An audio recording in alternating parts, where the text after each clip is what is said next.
the Superior 5 and the Lone Peak 5 from Altra. Which shoe should you buy? Well, I'll tell you what, I'm going to go into detail on both of these shoes and my thoughts on the pros and cons of both of them. But for a short answer is, if you can only pick one shoe, it really depends on what you're using them for. If you're going to do shorter runs, and by short runs I mean something like 50K or less, that's not super technical and rocky or a lot of hard terrain, then I would probably go with the Superior 5. It's a little bit cheaper, it's lightweight, it's minimalist. I absolutely love this shoe. It's probably one of my favorite shoes from the Altra line. That being said, if you've got more technical, hard, rocky terrain, or you're going to be out for 50 or 100 miles, I would go with the Lone Peak 5, and actually I will. I've got several hundred milers coming up, and this is going to be my shoe. Like I said, I've got more details coming up for you. Spartans, welcome back to another episode of Train Spartan. And today we are going to be covering the Lone Peak 5 versus the Superior 5 from Altra. And as we get into this, I want you to go ahead and put in the comments, what kind of races or what kind of training are you doing these days? Are you doing trails? Do you have to do some roads? Do you have some huge, big mountain ultras coming up? Because it helps me know how to best serve you with the content going forward. So again, put down in the comments, what races do you have? What kind of training are you doing? But let's get into the meat of this. What is the difference between the Lone Peak 5 and the Superior 5 from Altra? And more importantly, which shoe is the shoe for you? Like I said in the intro, it depends on what you're going to be doing, but I'm going to break down the pros and cons of both, and then I'm going to give you my thoughts. So first, let's go to the Altra website and look at what is the difference, the technical specs between these two shoes. So for starters, we've got weight. So the Lone Peak comes in at 11.9 ounces. It's not a super heavy shoe. If you feel it, it actually feels pretty lightweight. That being said, the Superior 5 is going to weigh in at 8.8 ounces. So, I mean, you're talking, practically 3 ounces of difference between these two shoes. May not sound like much, but when you're doing, 50K, hours on your feet, it can make a big difference. So if weight's a consideration, the Superior is going to be your winner on that one. The midsole. The Ultra Ego, I talked about it in this video before when I reviewed in depth on the Lone Peak 5, but the Ultra Ego midsole, I did notice a big difference, but only if it was on really hard packed terrain. For most of other sorts of terrain, softer terrain, gravel, I really didn't notice a difference between the Ultra Ego and the QUANTIC midsole of the Superior 5. I mean, you can see in the videos, I wore one shoe on each foot, and then about halfway through my run, I switched feet just to see, is there a difference on either side? And most of the time, I could not tell the difference between the midsole, except on really hard packed terrain. And I did notice a difference. They talk about energy return or kind of like spring from that Ultra Ego midsole, and I did notice a difference on those sorts of terrains. So the stack height, both these are zero drop. That's what Ultra is known for, but you've got 25 millimeters on your Lone Peak 5 versus on the Superior 5, it's got 21 millimeters of stack height. Again, not a huge difference, but I did notice a difference on that hard terrain with that Lone Peak 5. The upper. So the upper on both of these feel really good. I mean, they're really comfortable. They're both breathable. And I took these through water. I tried to put these shoes to the test. And if you can tell, I mean, these things are dirty as heck. I really wanted to give you the best review that I possibly could for these two shoes to help you decide which one is the right shoe for you. So when they got wet, I mean, I went into a lake, I ran through streams, I pounded up and down the mountain, through the dirt, rocks, everything afterwards to simulate what might happen in an ultra or a trail run. And I think both of them felt like they dried fairly quickly. When I got home, I actually put them outside because, they were completely soaked.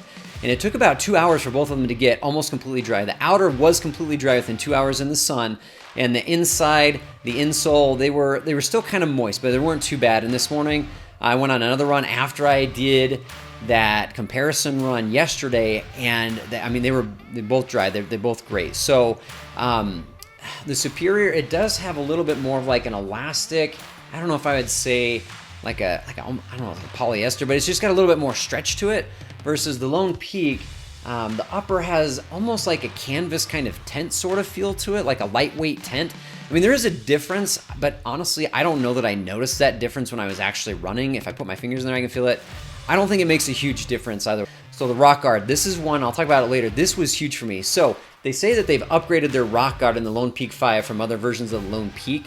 And I did notice a difference. I hit some really nasty rocky terrain, rocks with sharp angles, very hard, coming downhill. It felt great. It felt great in the Lone Peak 5. Now the Superior 5, most of the time it was fine. Again, most of the time.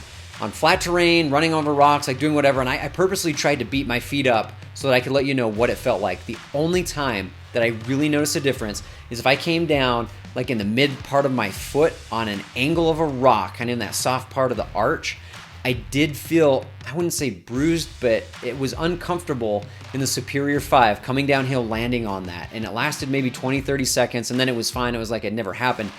But, you know, over miles and hours, that can add up. And so the rock guard that is in the Superior 5, it is removable, but it wasn't the same as the Lone Peak 5. Like the Lone Peak 5 was definitely more comfortable on that nasty terrain. So I would give that one to the Lone Peak for sure. Now the tongue, so on the Superior 5, just like, you know, the most recent Superior versions, on one side, it is like in line, like it's a part of the shoe. I mean, it's not even sewn in, like it is just part of the upper, whereas the other part of the tongue, they call it the burrito tongue. I mean, I don't know that there's any difference between this. I've got some Superior 4s. I mean, you can see like there's some kind of flexible web stuff that attaches the tongue. Also, I don't know what this hype is about a burrito tongue, but I really didn't notice any difference between this and the prior versions. The Lone Peak has that kind of mesh web connecting on both sides versus being physically a part of the upper and not something separate on the Superior, but they both felt fine. It wasn't uncomfortable either way. They've never caused me any issues. The Gaiter security, this one did frustrate me a bit. It's like, why, Altra? Why did you do this? So Lone Peak 5, you know, they've got the Gaiter trap on the back, the Velcro, hook and loop system, whatever the heck they call it, because Velcro is probably a brand. But anyways, and then they've got this little eyelet on the front here, this little loop that you can actually connect. They've got a metal latch on their Gaiters. Most Gaiters have those. Okay, so on the back, there's the Velcro to connect it to the back of the shoe, and the Superior 5 still has that, which is fine. They got rid of that loop on the front, that little eyelet attachment for the hook, and I have no idea why. I couldn't find anything on the website. Someone that reviewed the shoe as like a preview said it was, I don't know, so you could hook it wherever you wanted to. Like, I've got the smallest size of Gaiter that they recommend for trails for the Superior 5 for my shoe size. I'm a 9.5, and I had the one is like 6.5 to 9.5 shoe size. Like, I tried to hook it on the end of the shoelace right here, and I could not get that thing to stay for more than like 30 seconds. It just kept popping off. That being said, like, it didn't make a difference. I didn't get any rocks, scree, you know, dirt, anything inside either shoe when I was running with the Gaiters. And I've also actually went for a run today, half a marathon in the Superior 5s through like along canal banks, dirt, loose rocks. It was blowing like 20 miles an hour. Like, nothing got inside the shoe, even without a Gaiter on. But I mean, the front can flap because it's not connected. The Gaiter trap keeps it down secure. I didn't ever have any issue with anything getting in, but I don't know why they got rid of it, but they did.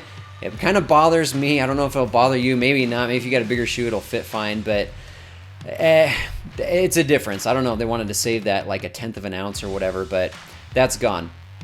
Now the price. So $120, $130. Like, if you're not getting any sort of sale, they're almost identical. It is a little bit cheaper for the Superior. $10 is $10, but you know, they're about the same for all intents and purposes. So what is the same? So the outsole, the outer part is, I mean, they're both that MAXTRAK with the trail claw. You'll notice the tread system is a bit different. You've got more like cant and the canted lugs with kind of the angles versus the Superior 5 over here has a little bit more of kind of a brick pattern to it, but this is a little bit more aggressive lug system than the Superior 4.5 or the 4s that I've had before. And I'll tell you what, like on the technical stuff, I did not notice any difference on the lugs, on slipping, the grip.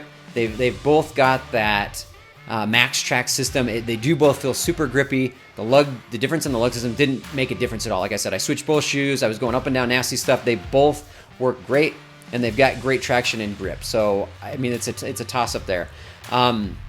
And then the lugs, you know, like I said, they've got the trail claw. That's all the same. So what are my actual impressions after running, you know, more than 20 miles in each of these shoes, comparing them? The midsole does have more cushion and energy return on the Lone Peak 5, but again, I only noticed that difference on really hard packed surfaces. The rock guard was a big difference, but only going downhill and landing poorly on angled rocks. Again, I intentionally tried to do that to see if there was a difference, and there definitely was. The Superior 5 was more uncomfortable. Again, it's the minimalist feel. Most of the time, like 99% of the time, it was not an issue, but there were a couple of times where it did cause some pain in my foot by landing on a rock. And that rock guard, probably the midsole, the rock guard, the stack height, combination of all three was more comfortable in the Lone Peak 5. So I'll definitely give that the Lone Peak 5. Again, the front part of the Gaiter won't stay on the Superior 5 for me. Maybe that's just me and my, I might have to MacGyver or jerry rig something to get that to stay. But whatever it is, what it is, I didn't have any issues with anything getting in the shoe regardless. And then, everything else is pretty much identical. So for like 95% of my run, I could not tell which shoe was on which foot. Like I didn't look down. I just thought which one feels different. I switched shoes up. I mean, they are both extremely comfortable. They're very good shoes. They've got great grip. I could use either of those on my day-to-day trail runs. But the question is which one is right for you? So I think the two biggest takeaways, if you're going to do a really long ultra, and again, for me, really long means like 50 plus miles, I would go with the Lone Peak 5, and I'm going to. When I do the Wyoming Range 100 and the I'm Tough 100, they are in the mountains in Idaho and Wyoming. They're really long. They're brutal trails. One's a hard rock qualifier. The other one's a UTMB qualifier. The Lone Peak 5 is going to be my go-to shoe for those races 100% because I do notice a difference. But for most of my training runs and anything shorter, or if you really like the minimalist feel, which I actually do prefer minimalist, the Superior 5 is still a fantastic shoe. For most of you that are probably watching this, that shoe will be good enough, and I think that you will really enjoy it. It is a little bit cheaper. It is quite a bit lighter. I mean, you're talking, with 3 ounces on a 12-ounce shoe, that's 25% difference. And so that can add up. But in the end, you've got to pick what's right for you. Hard, rocky, nasty, technical, long runs, I would pick the Lone Peak 5, and I will.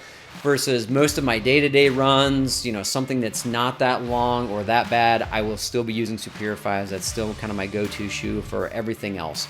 So, those are my thoughts. But the most important thing is, get a shoe, get out there, train hard, train smart, and train Spartan. We'll catch you next time.